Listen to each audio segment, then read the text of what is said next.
saw was this black mass at my doorway, resembling the shape of someone's head. I said every name starting from Chris to Mom to Dad. Then I just said, "Who's there?" They didn't reply. They just closed the door, and I was left there confused but mildly creeped out. I heard footsteps going downstairs. I was convinced it was my dad now, just coming to check on me after getting home, though I wasn't sure why he was ignoring me. I didn't hear anything from downstairs for a while now. I allowed curiosity to get the better of me, and I went downstairs in the dark. I kept all the lights off as I was approaching the kitchen, and I froze at the doorway, noticing a tall figure standing right in the middle of the kitchen. I said, "Dad?" assuming it was him just based off the size of this person. A deep voice said, "Go back upstairs." I ran back up the stairs to my room and closed the door and jumped under the covers. All I was thinking was, why did my dad's voice sound like that? The reality of a stranger being in the house didn't dawn on my innocent little mind. Not until a little later, when I heard the front door opening and a commotion from downstairs again. The voices of my parents. I went to the top of the stairway again, and they were shocked to see I was still awake. I asked what happened. They told me that Chris had a little accident, but that he was going to be fine.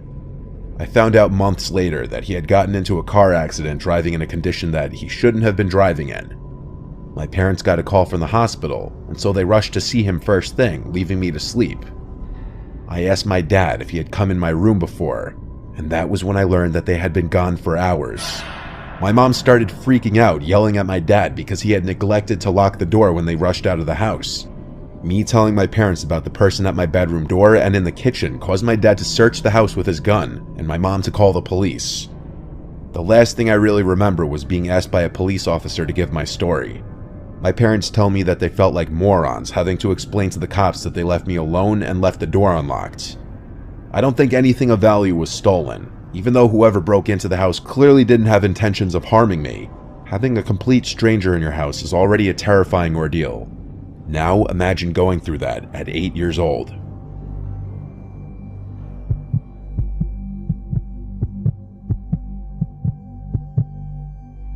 I once worked as a direct care aide for a 65-year-old woman with a developmental disability. Her daughter, who was in her 40s, worked overnights, and she needed a caretaker with medical experience to watch her overnight. When I say once worked for them, I mean I literally worked once, just this night, and you're about to hear why I never went back. The 65-year-old woman's name was Martha. Her daughter's name, who contacted me, was named Colleen. It's possible Colleen didn't have any other family to watch her and didn't want to or couldn't afford to put Martha in a nursing home.